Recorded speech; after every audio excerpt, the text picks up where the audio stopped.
Hey everybody, we're back. We're back live with Chrissy from the Columbia County Food Bank, Columbia Pacific Food Bank. Columbia Pacific Food Bank. Thank you Yeah, very much. absolutely. And we're here today to be talking about, well, just what we do here on Town Talk. Yeah, what do we do on Town Talk, Steve?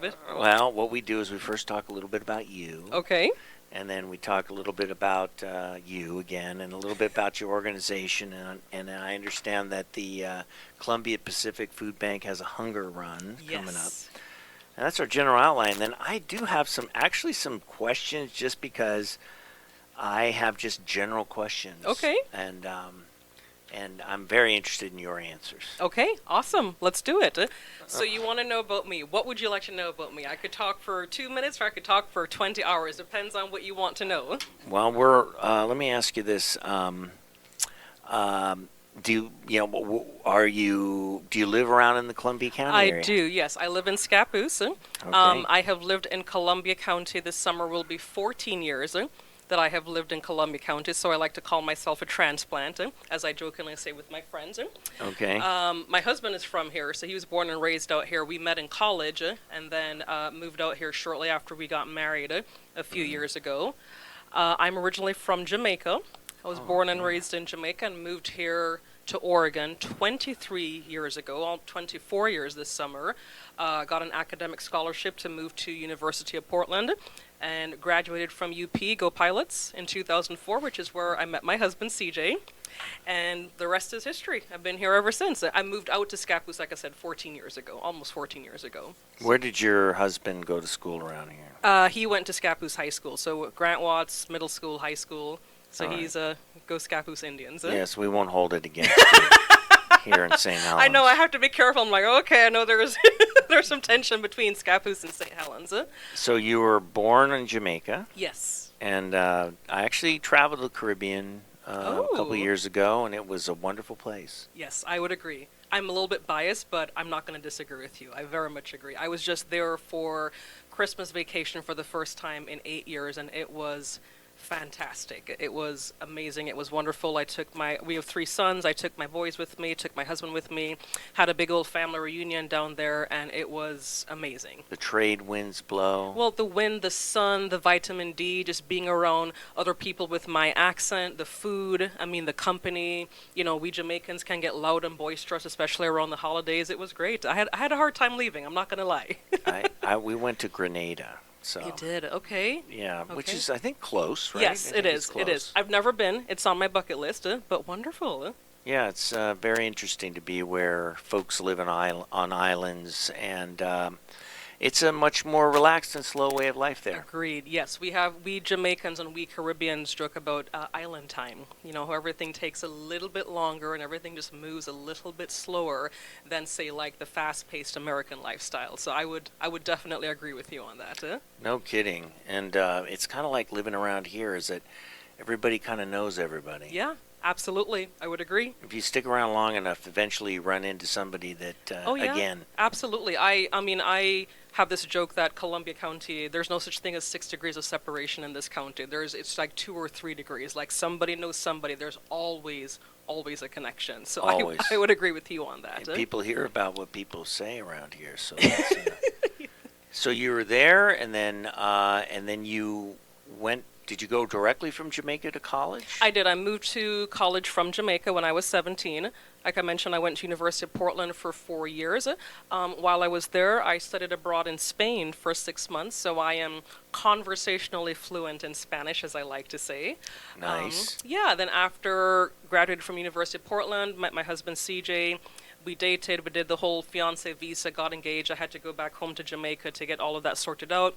We got married in 2006. It took me a while before I could get my green card to start working.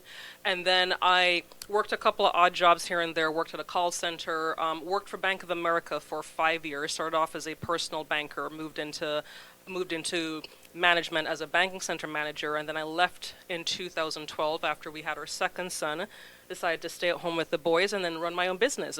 So I also have a background in entrepreneurship. I have run my own business in some sense or fashion for the past decade or more, self-taught in web design. What business is that? Web design. Web design. So I used to do web design. I've done web design, graphic design, digital marketing, virtual assistant, and so I offered some form of those services in some capacity. What's while the name of your business? My old business was called Webspired Media. That was my web design business. I also have a life coaching and consulting business, which is called The Courageous Visionary. And so I'm also a professionally certified life coach and business consultant, because I do business coaching based off of what I've learned. And then once upon a time, for a very short period of time, I was the executive director at the Chamber of Commerce for like a hot minute, and then the pandemic happened. Columbia County Chamber of Commerce? Yes, South Columbia County. So Simon Date was my predecessor, and so I served at the Chamber from August of 2019 right up until March of 2020 when the pandemic hit and like everything shut down. Phil, do you mind if I ask you what your husband does? Oh yeah, he's a structural engineer. So he's a structural engineer at a company in Portland called Miller Consulting Engineers. Can I ask you how old your kids are? Yeah, my oldest is 13, my middle son is 11, and my baby will be 8 years old in a couple of weeks. That's awesome. Yeah. Yeah, you're entering the great time with those kids. So Yeah, it's a lot of fun. It's a great place for kids to grow up around here. Yeah, So that's much- part of why we used to live in Portland. We moved back out here because we wanted to have a good environment to like raise our children, kind of more like a family community area where we didn't have to worry about their safety so much as if we were living elsewhere. So, yeah. And so Jamaica, the hot sun, and then you came over here, and so it seems to me like, let's just say a big change from Jamaica is the Pacific Northwest. Yes. So what was the deciding factor? Was it your husband, or was it? No, so I told my parents when I was 10 years old, I'm like, I would like to study in the United States. I want to go to college in the United States. I told them that at 10. And they're like, okay, well, it's a little bit harder for international students to go over there without a scholarship, so study hard and get good grades. And so I did that. And so I came to University of Portland. I got an international academic scholarship to attend University of Portland, which covered half of my tuition. And it's not that I didn't apply to other schools. I applied to 6 other schools in the United States. I got into 3 schools, but University of Portland was the only one that gave me an academic scholarship that was enough to cover the tuition so that my parents could actually afford to send me here. Because as an international student, most people don't realize this unless you talk to somebody who is an international student. We're not eligible for traditional financial aid or Pell Grants or any of that stuff for loans. We have to pay for it out of pocket or have it covered. We have to pay our college tuition out of pocket or have it be covered by a scholarship. So I said I wanted to go to school in the United States. How I heard about Oregon is actually not through my current husband, but through an ex-boyfriend. And so he told me about it. I applied. I got into the business school. I checked out the business school. I really enjoyed it.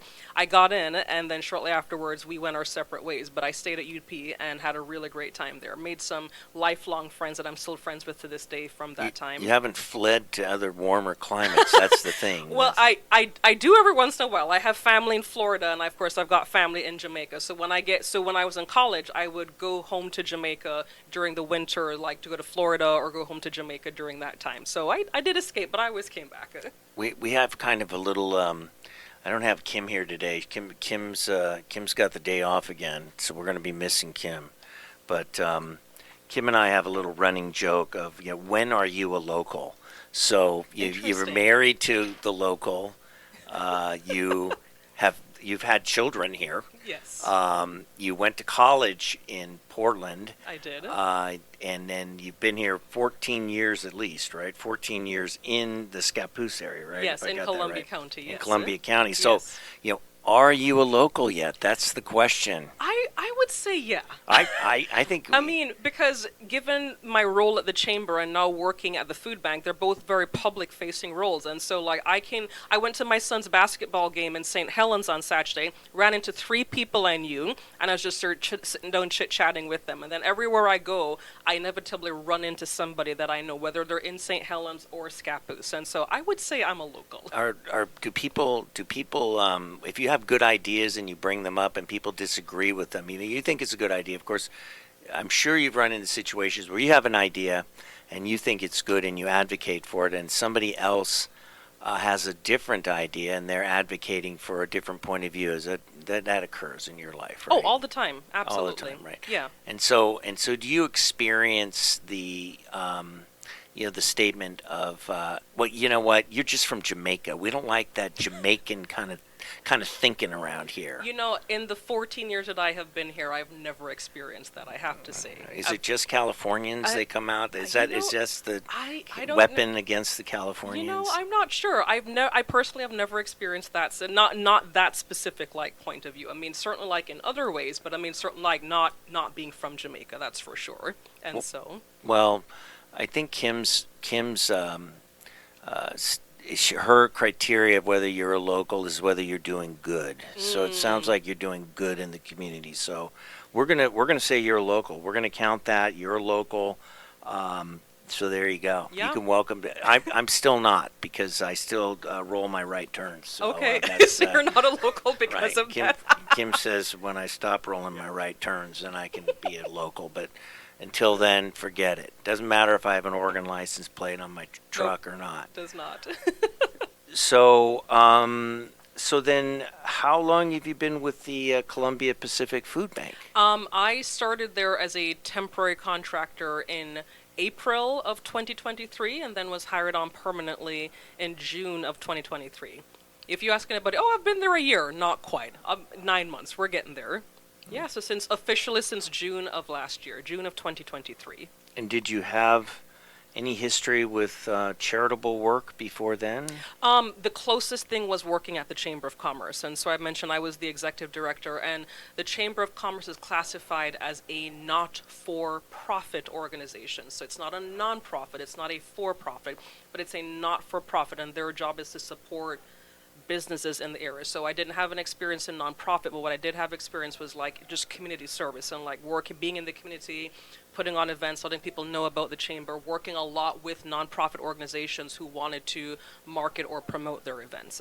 And so that was kind of the range of my experience. And then obviously volunteer work. When I worked for Bank of America, I did some volunteer work with an organization called Financial Beginnings, where I would go into schools and teach young children about basic financial education. And so I did have some experience around that. And then of course, with the chamber, volunteering for various events like Kiwanis, Halloween Town, any other events that would other organizations would put on, but nothing officially in the nonprofit until just now with the food bank.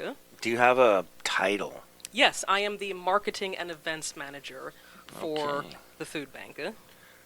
Okay, and so I think events, the events manager, you have an event coming up, Yes. and that's kind of what we're going to talk about. So what about the Wonderful. marketing piece? What's the marketing piece that you do? Sure. So I am in charge of all the social media that is put out on the Facebook page for the food bank. That is all me. I am in charge of Facebook, Instagram.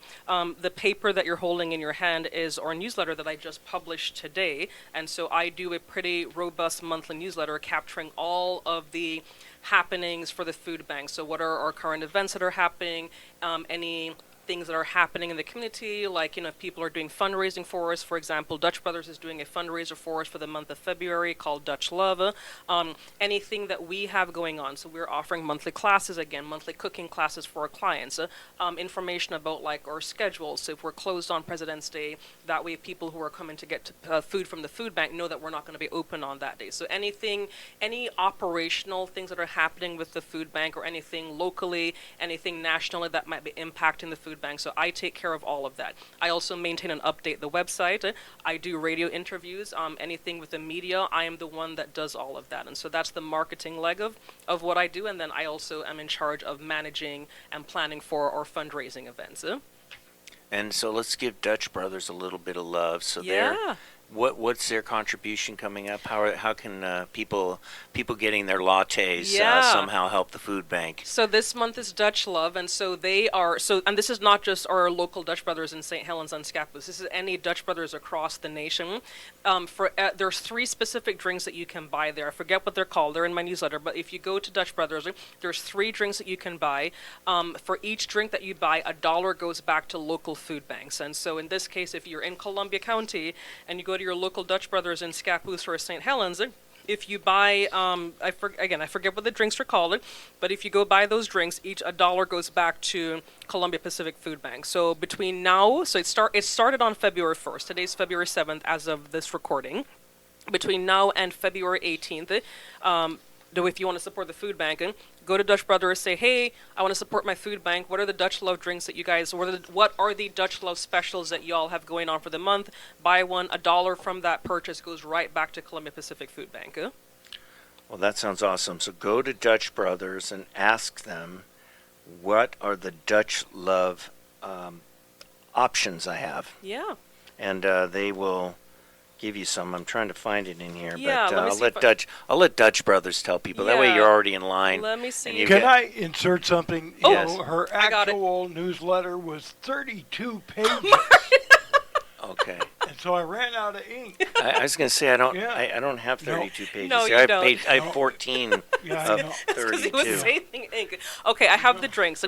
Okay, so go to Dutch Brothers and ask for a Dutch Love Latte, a Dutch Love Rebel, or a Dutch Love Frost. So buy any one of those drinks between now and February 18th, and a dollar from those purchases goes right back to the food bank. And so that's how, if you are not able to support the food bank by going through the hunger run or donation, that's another way that you can participate while also helping to support the mission of our food bank, which is to end hunger in Columbia County. So shout out to Dutch Brothers for supporting us in that mission. Thank you, Dutch Brothers. And I know if you're in line right now, now you know what to order. If you're waiting in that Exactly. long line by Ace Hardware that I see, Yeah. now you know what to get. Yep.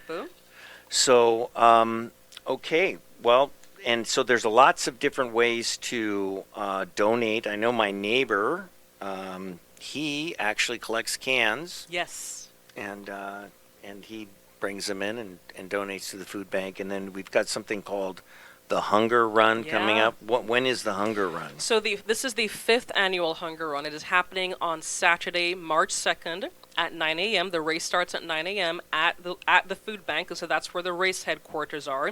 And the Hunger Run, as I mentioned, it's our 5th annual one. It started in 2020, and we like to say you're going to help us to. We invite people to join us to help to walk and run to end hunger in Columbia County. It is our first big fundraiser of the year, and all the proceeds from the fundraiser after revenue and expenses, etc., go back directly to the food bank to help us to support our mission by buying food to keep our pantry stocked and to be able to feed the county, to help us with any operational things that supports people in our mission. And so, yeah. So let's talk about, before we go into the run, let's talk a little bit more about what does the food bank do. And I live by the food bank. Oh, wonderful. You should Yes. stop by sometime. I'd be happy to give you a tour. I You would should. love to have a tour. Absolutely. So what does the food bank do? So we are Columbia Pacific Food Bank. We are the regional food bank for Columbia County. And so what I mean by that is that we serve all of the food pantries, all of the senior centers in Columbia County. So we service the food pantry in Rainier. Believe it's called Hope of Rainier. We serve Turning Point in Claskanine. We serve the food pantry in Vernonia. We have a pop-up pantry in Miss Birkenfeld. We serve 2 pantries in Scappoose, the St. Vincent de Paul Food Bank, and then the Scappoose Foursquare Church. In addition to that, we serve all the senior centers in Claskanine, Rainier, Vernonia, St. Helens, Scappoose, and Miss Birkenfeld. And so we distribute the food to all of those organizations. Those are all of our partner organizations to make sure that people are getting access to food. And so if somebody lives in Claskanine and they cannot make it to the food bank, they have an option available to them in Claskanine, and so on and so forth. So that is what we do. And I want to take it a step further because sometimes this gets a little bit confusing. So there's kind of 2 parts of the food bank. You have the forward-facing entity, which is the Barbara Bulis Health Pantry, or the St. Helens Food Pantry, which serves the St. Helens School District. And so if you live in the St. Helens School District and you were needing food, you would come to our facility to get your food box. If you live in Scappoose, if you live in Vernonia, you would go to those respective pantries. The warehouse is the Columbia Pacific Food Bank side, and that is the side that serves the county. That's where we have volunteers that will deliver food to Claskanine, Rainier, Vernonia, Miss Birkenfield, and deliver food to Scappoose Food Pantry. We also have a fresh produce pantry, which I post about every Monday morning, and I'm starting to take pictures of the produce, and that is open to the entire county. So whether you live in Claskanine or Vernonia or Scappoose, the fresh produce pantry is available to the entire public, and people can come and grab groceries, grab produce to do whatever it is that they need to do. So that's kind of what we do in a nutshell. Our mission is to end hunger in Columbia County, and we do that through a number of ways by having the food pantry. We have the fresh produce, we have the warehouse, we provide educational classes, we make it easy for people to be able to donate online, and so those are kind of some of the things that we do to help us in our mission. We have food drives. So yeah, that's in a nutshell what it is that we do, what our organization does. So we're here to feed people and help people to alleviate hunger in Columbia County. That's a big nutshell. It's a big nutshell. I tend to not be very short-winded. Actually, I think it was great to learn about that. And so what is a food pantry? Like, for example, you said there's all these food pantries. What are there? It sounds like you are supplying food pantries. What are food pantries? So food pantries, I would say the best way to articulate that, they're a subset of a food bank. And so as a food bank, like, we're kind of the hub, and we distribute out to everybody else. And so food pantries are kind of a subset or a smaller service of a place where people can go and get food. And so, for example, our hours are Monday through Thursday from 9 a.m. to 1 p.m. And then we have evening hours once a week on Wednesdays, tonight from 5 p.m. to 7 p.m. The food pantries have much more limited hours, and so they have a limited capacity. And so they get their food from us, and so they're kind of like a subset of our organization. So that's what a food pantry is. It's a place where it has a similar service to a food bank, but we're the hub, and we distribute out to those organizations. Same thing with the senior centers. We also not only do that, but we also give food to DHS programs, women's shelters, local libraries. There's a lot of places that we distribute food to, as in addition to senior centers and food pantries, but those are kind of like the biggest organizations that we work with. How many people get meals from you guys? Is there some data that? Yeah, there is, and so we just published it in one of our newsletters recently, and I need to update our website. But last year we served over 14,000 families in 2023, and we served over 38,000 individuals in 2023, and that's like families, seniors, children, and so yeah, and we're seeing the numbers increase. As we all know, groceries are not cheap. They're getting more and more expensive, and so we're seeing an increase in the number of people that are coming in to utilize our services. But as of 2023, 14,000 households and 38,000 individuals is a number that we served last year in Columbia County in 2023. And then are there that many people that really need to have food distributed to them? Is it that they are like going to starve, or who are these folks that are the majority of the folks you guys are? That's a really good question. So the thing about Columbia County is that we have what are called food deserts. Food deserts are defined as areas that are rare, and there's not any grocery stores or convenience stores that are within a reasonable walking or driving distance. And so, for example, we've got Vernonia. I live in Scappoose, and I live on the tail end of Scappoose. So for me to get from Scappoose to Vernonia, it's a 45-minute drive, and there's no grocery stores in between. And so that would be considered to be a food desert. And so because of that, there is a need to provide food to those areas, especially people who are seniors and people who are disabled. We get calls. One thing that we don't offer is food delivery. We get calls all the time asking if we offer food delivery, if we can be open for longer, if we can be open more evenings, if we could be open for the weekend. And so the people that are coming to us, they're either in between transitions, they're either like living in between homes, they are people who are unemployed, who are like have a minimum wage job, there are teens in transition, there are seniors who are on disability, on Social Security, who have limited income. And so these are people that don't really have a lot of resources available to them, and they're coming in to get food. And you get one food box a month. And so I want to talk a little bit more about like how does it work? Like people like, how does that work when you come to a food bank? You walk in, we make it as accessible as possible. We don't ask for identification. We don't ask for income documentation. We trust that if you're here, it's because you need food, because it takes a lot to be able to ask for help in that capacity. So we trust if you're here for food. You get one food box per month per household, and we customize that box based off of the size of your family household. We also try and accommodate for dietary restrictive needs, and so we have a checklist to have people mark off things that they don't want. So if you have a dairy intolerance or you can't have gluten, mark off the items that would trigger those allergies, and we'll prepare your box accordingly. And so, yeah, it's a lot of people that come in, just they're in some type of transition of some kind. Single moms, youths who are, houseless or in between homes, seniors, people who are unemployed trying to get back off their feet, people who have gotten out of jail and they're trying to get back on their feet, people who maybe were on a dual income and they've now cut back to one income household, or people who are on welfare or Section 8 housing. I mean, there's a wide range of individuals that are coming in. So, Are you seeing that, you're right, groceries are getting more expensive all the time, and are you guys seeing that there are more people that are, let's just say, we're on the margins, and then now they just are they're reaching out because they were able to afford, and now they just can't, and so they're using your resources? I would say yes. I would. I mean, I personally don't interact with everybody all the time. I work the evening shift once a month, and so I do have a chance to talk with people. But from what I hear from our volunteers and our other staff members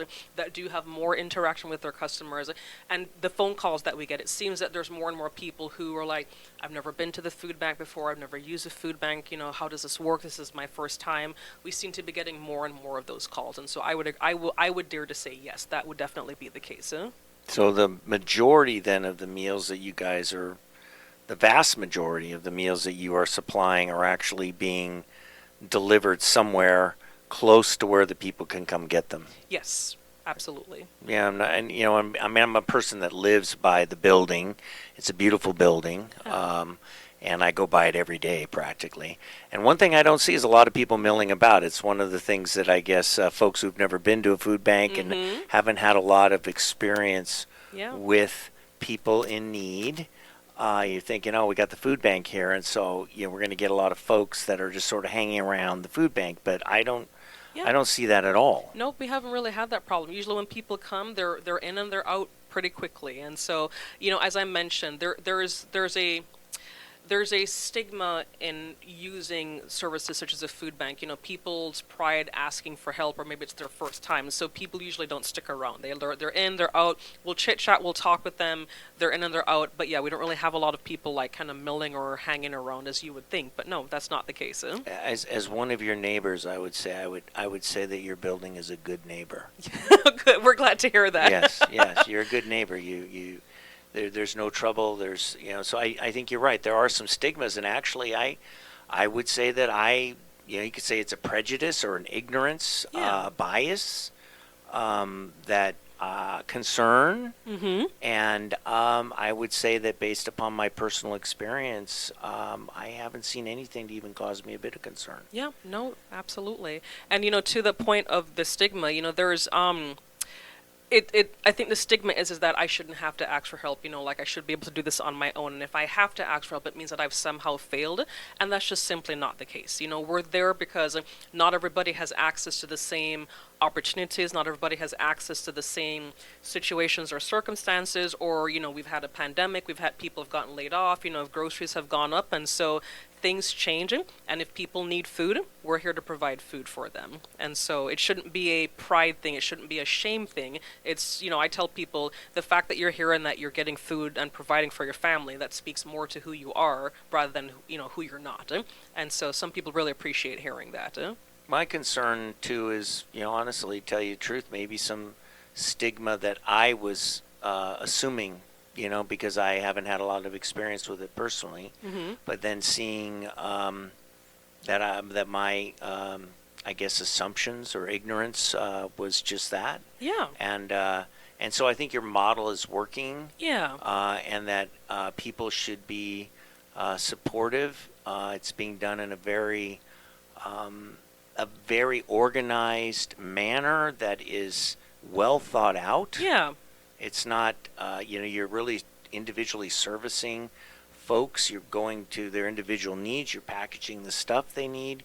I mean, it sounds like a very a super organization. Yeah, I would say that I would agree with you. I mean, I've only been there since June, but from the time that I've been there, I've gotten to talk to a lot of the volunteers, gotten to know them, and we would not be where we're at without our volunteers. So I would be remiss if we're having this conversation and talking about how the food bank is run if I did not give a huge shout out to all of our volunteers, everyone that works in the pantry, everyone that works in the warehouse, everyone that helps us out at events. I mean, they are the backbone of our organization, because we have over, just for some context, we have over 50 volunteers, and we have 4.5 staff members.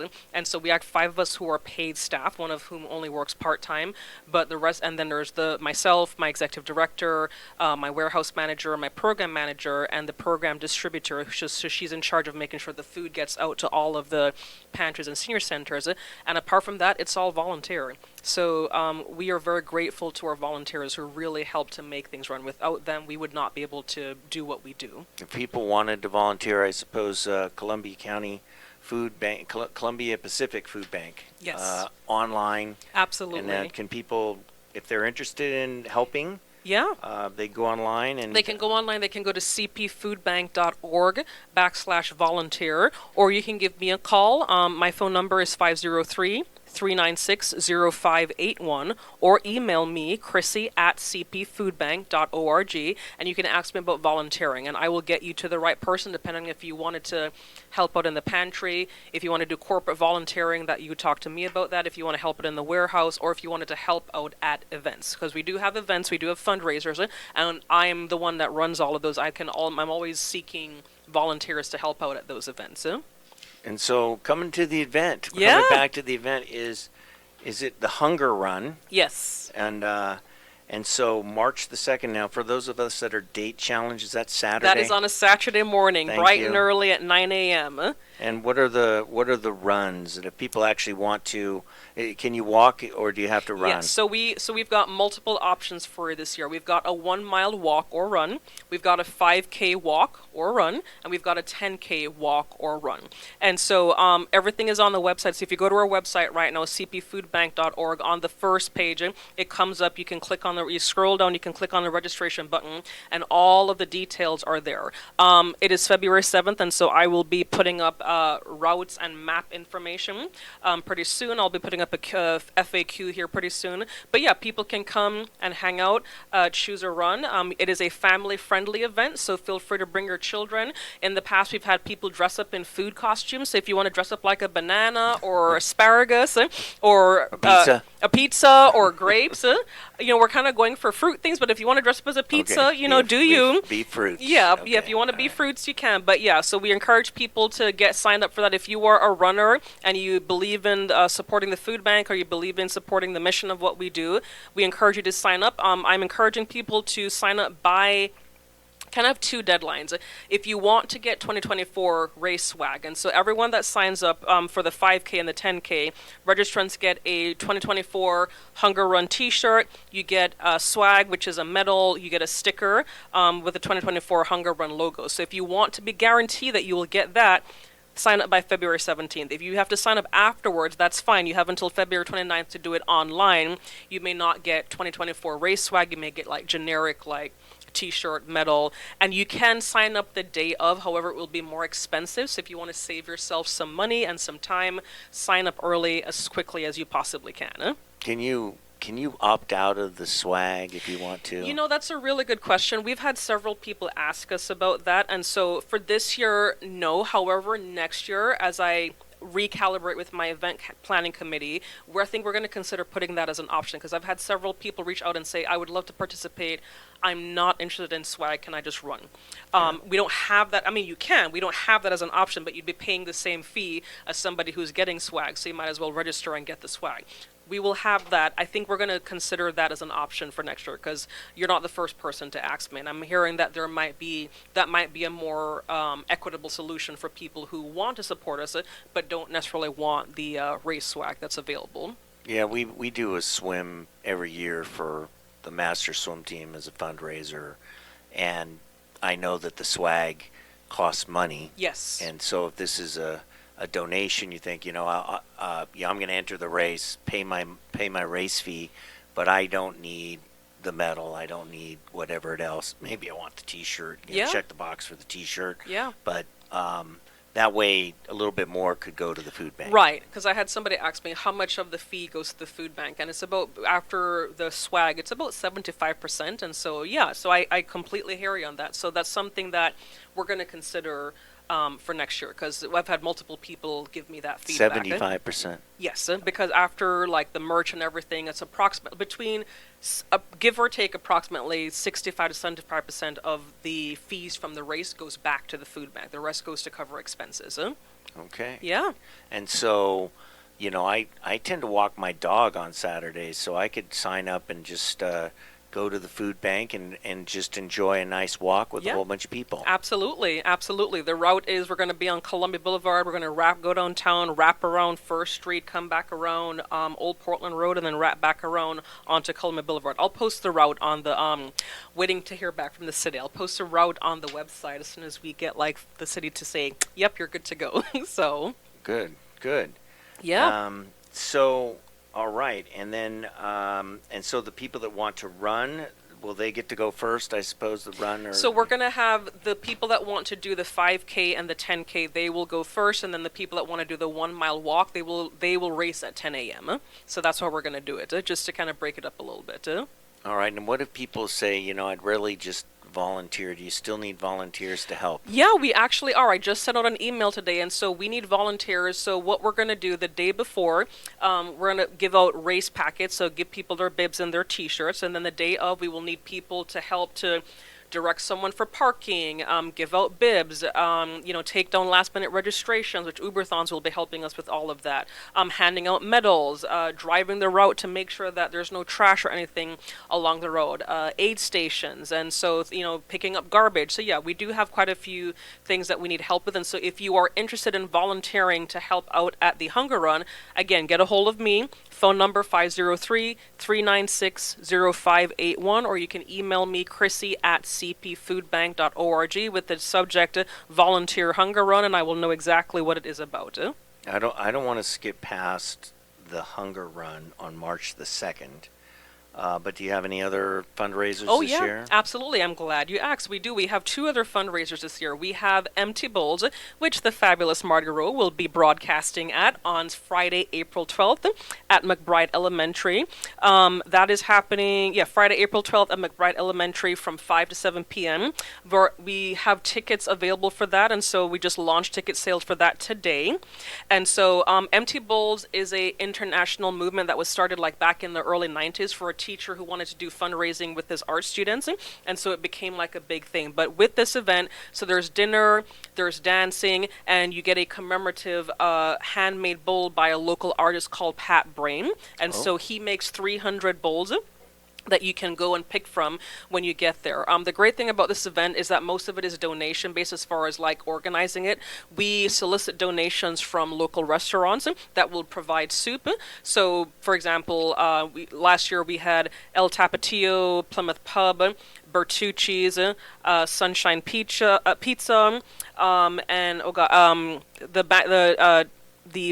the Thai restaurant on downtown St. Lotus Helens. of Bangkok. Lotus of Bangkok, thank you. I was like fumbling on the name. But we had quite a few local restaurants, and we had some individuals make soup as well too, which that was a hit. And then we had Sunshine Pizza donate focaccia bread. And so we usually partner with local restaurants, and they donate the soups. People can come in, they can check in, get their soups. The Decades Band will be playing music, so we'll have dinner, we'll have dancing. Our executive director will make a speech, and then people can pick out their bowls, which is included with the cost of the ticket, and we'll also have our feed merch available for sale at this event. So Very that's Empty nice. Bowls. And then we're telling people to save the date because we've got a farm-to-table dinner gala experience happening on August 17th of 2024. So save the date for that. Details are coming. We are in the midst of working on that right now. That's awesome. Yeah. That's awesome. Now I understand that the food bank, the the building Mm-hmm. on Columbia Boulevard is also some kind of a teaching kitchen or something. Yes, thank you for bringing that up. And so, in addition to everything that we do, we partner with OSU Extension, so Oregon State University Extension Office. They offer a similar service to what we do in terms of like nutritional education. So we have a kitchen that's not a commercial kitchen, but we have a kitchen where we offer cooking classes. And so 2 to 3 times a month, OSU will come and teach different cooking classes that are catered to our clients that teaches them how to use what we give them in their food box. And so they get to learn with like cooking with ingredients that they may have at home, like spices or meats. And then one of the instructors offers an online option. So if you're not able to make it in person, they have an online option that's available to the entire state of Oregon where you can learn how to cook from your pantry. So cooking with the food that you have in your food box. And then, so there's 2 different classes there. At one time, we were offering a food preservation class, so like canning classes. Those are on hold for right now, but we are working on bringing those back. Oh, that sounds great. Yeah, and then also one of our staff members is a skilled culinary chef. He has also offered evening cooking classes as well too. We're also working on bringing those back. So we have a kitchen facility where people can learn how to cook and like make their food. In addition to that, we also have a community room, and so the KC Wheeler Community Room is available to the community if you want to host meetings, have a board meeting, offer a teaching class, do something for your business. And that is actually free of charge to the community. It's something that because of the grant that we got for our building, we cannot charge for the use of that space for like the next 5 years. So if people need a meeting place to gather, again, email me. We can get you hooked up on that. So we have quite a few facilities that are available for individuals to use. And people can book the kitchen too. They just have to talk to one of us to be able to do that. So the summer is coming, Yes. and people do their vegetable gardens, and I know Yeah. that canning is a big deal. It is. It's a big deal out here. Yes. And so, you said you were going to do the canning classes, and then they kind of fell off. Are you looking for instructors, or what are you looking to kind of launch that? We're currently working with OSU to figure out the details, and so we did offer canning classes up until November of last year, and then the instructor from OSU left, and so we're in a transition phase right now where we're looking to bring back the classes. As far as if we need instructors, that would be a question for Oregon State University because they're the ones that handle the canning class.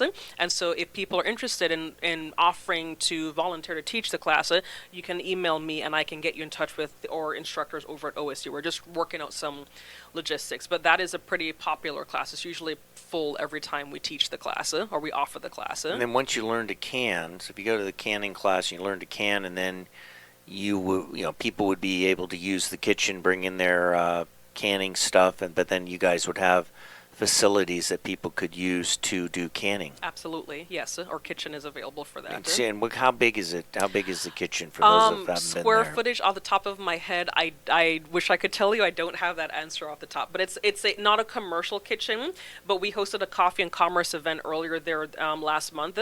Fits about 40 people in there, so it's a pretty decent sized kitchen because we've got the kitchen area and then we have the tables where people can like sit and learn with the instructors. But yeah, I'm sorry, I don't have the square footage off the top of my head. Give us a visual. Is it like the size? I want to say, is it the size of a normal kitchen? But of course, what's a normal kitchen? Right, exactly. I'm trying to think. Are there tables that you can, if you do canning, is there tables you can put stuff down on? Absolutely, yes, there is. Yeah. There's a place to wash dishes. Yeah, we've got 2 sinks. Okay, so I can describe. So we've got 2 sinks, we've got a fridge, we've got a stove, we've got a huge counter space, we have a secondary counter space, and then we've got a bunch of tables that go back quite a ways. And so it's a pretty big space. I wish I could give you an idea of what to compare it to, but I did not know you were going to ask me that question, so I wasn't prepared. I finally asked one. That was a curveball. So is this a full-time gig for you? This I'm part-time. Part-time. Yeah, I'm part-time. Okay, so what do you do? Just curiosity when you're not working with momming? Is that? Yep. So I'm momming. I also I have a little side hobby of making candles and sugar scrubs, and salve just for fun. I spend time with my friends. I spend time with the kids. All of my kids are in sports, and so I'm a sports mom. I'm a basketball mom. I'm very much a soccer mom. So soccer is coming up for the spring. Although in Jamaica we say football. It's okay. Yes. Stay with soccer. We won't know what you're talking about. I know, I have to specify. So yeah, so my kids and their sports activities, spending time with friends, hanging out at home, reading, exercising, making candles. Like I said, my little hobby on the side, and yeah, and when I can travel. Do you sell your candles or just out of I curiosity? used to, but the food bank takes up quite a bit of my time, and so I don't anymore. Oh, I also do executive business and leadership coaching on the side, and so when I'm not working the food bank, when I have the days off, I have clients that I work with through corporate contracts that I do leadership and business coaching with. And I think you said you do some life coaching. Yeah, so life coaching, business coaching, and leadership coaching. So if one wanted to, I don't know, what does a leadership coach do? I'm just curious. Or Yo- would you rather talk about life coaching? Oh, I mean, either one. So life coaching is really more geared towards an individual's personal life goals. What is it they want to work on? And usually a lot of people that I coach are business owners that are trying to find a balance and alignment between their personal life and their business life and what their goals are. Leadership coaching, I work with a lot of people who are managers in companies, and they're just trying to learn how to be more effective and more equitable leaders, learning how do I talk to a direct report who is being difficult, or how do I navigate a difficult workspace. And so there's a lot of those conversations, or how do I hold a team meeting, or set people up for a way that they're successful. And so that's kind of what leadership coaching is, learning how do we lead effectively, and not lead from a place of fear, but rather lead from a place of partnership and collaboration. Executive coaching is kind of the same thing as leadership coaching. I just use the term interchangeably, and life coaching is more about individual goals, and that could be writing a book, or weight loss, or travel, or starting a business, or leaving a business, or transitioning to a business, or working with family members, or interpersonal relationships. It just kind of all depends on what the individual's goals are. Well, that sounds very, very useful. I'm trying to figure out. I could use a life coach myself, to tell you the Everyone truth. should have a life coach. I I'm know. not being It's, biased. it's all the juggling that we I do know. in our very busy lives these days. Yeah, absolutely. Well, my big thing is that our society fuels this image of perfectionism, that we have to have it all together, and that we should be on all the time. And so I try to mitigate that by saying, what do you have capacity for? Where are you at in your current season of life? Are you for example, if someone says, "Oh, I want to run a half marathon this year." Okay, great. Is that something that you're able to do in your current season of life? Do you have capacity? What other commitments do you have going on that could prevent you from doing that, or that could support you in doing that? So just really trying to offer things from a very holistic life perspective. So. And if you could give just some general advice to just some folks in St. Helens, we'll say that I don't know. Let's see. What are people struggling with here? I think I'm trying to think of. That's when we get Kim to come in here and tell. I know I'm what I'm struggling with is too many balls in the air. That's for sure. And trying to run from one thing to another feels a little too hectic these days. I don't know. What would you give advice to somebody who's feeling that way? Just got too many balls in the air. One thing right to another. How do you? Yeah. What would be your some free advice here for the people what, feeling that way? That is a great question, and I have this conversation all the time with so many people in my life, both at work and outside of work. Because I'm the same way too. I feel like there are days where I have a lot going on, and what helps me is, number one, take a deep breath, breathe. There you go. Yeah, take a deep breath and breathe. And for me, writing things down and kind of getting everything out of my head onto a piece of paper where I can see, okay, what all do I have going on? Because if we don't see, we're like, oh yeah, I can take that on. Oh yeah, I can take that on. But writing everything out and then just looking at that and say, okay, of everything here, what's the one thing that's really important to me right now? Or what's the one thing that's gonna, if I do this thing, it's gonna move the needle forward for everything else that I've got going on? Because that will help to minimize the things that I want to do because it's busy work, or the things that I want to do because it actually helps to move me forward. So really, going back to what I said earlier, with all the balls that you've got juggling on, what is most important? Where are you at in your season of life? And also, what is your capacity? What is your capacity like? Are you really able to take these things on? And if you drop this thing, would it be the end of the world? And so it's priorities. yeah, and that's a difficult thing because in the 14 years that I have lived in this county, what I noticed, the big thing that I noticed is that people over here were very generous. People are very generous. They're very service oriented. They have servant hearts, and that is a beautiful thing. When this community comes together, oh man, it is a thing of beauty. It's powerful. It's very, very powerful. It's true. The downside of that is that we tend to overcommit, where we give to the point where like we burn out. We're burning at both ends. And so I always try and encourage people like give, be of service, do what lights you up, but also honor your capacity and your season of life at the same time. Like, Yes. do you really need to be on 10 different boards? Like, I mean, is that, you know, No. would it be better for you to be on 2 or 3 boards where you can serve really, really well, or rather be on 10? And also, too, is that ego, or is that, like, do you really care that much? That's a whole other conversation. But I'm trying to swim more, and I feel like on a personal level, I have to make swimming my number one priority. Yes. I love that you said that, because that's one of those things where, like, okay, if I go swimming, what does that do for your mental? It not only helps your physical health, but I would dare say that it probably helps with your mental, emotional, and spiritual health. All of the above. And if you've got that taken care of, that allows you to be at capacity. That increases your capacity. It fills up your cup, so then you can take care of other things. And so I used to say, I don't have time for exercise. When I exercise, it actually makes me more energized, more focused, more productive, more efficient, more present. When I don't exercise, then I'm more depleted. And so even though, yes, it takes an hour and a half out of my time, but by me investing an hour and a half, it's like I triple my investment on the other side. And so things like that, like what's the thing that's going to, if I do this, it's going to help to make everything else easier. That could be exercise. That could be more sleep. That could be going for a walk in the morning before you go to work or after you drop the kids off of school, whatever that may look like for you. You know, it might be planning out your day. It may be, I'm going to read for 10 minutes. I'm going to wake up early and have a cup of coffee. Whatever is the thing that moves you closer to your highest self and keeps you calm, and that do that, whatever that may be. So there's a lot of I statements there, and those are good because I think looking into oneself about why a person is motivated to do something is an important thing to think about.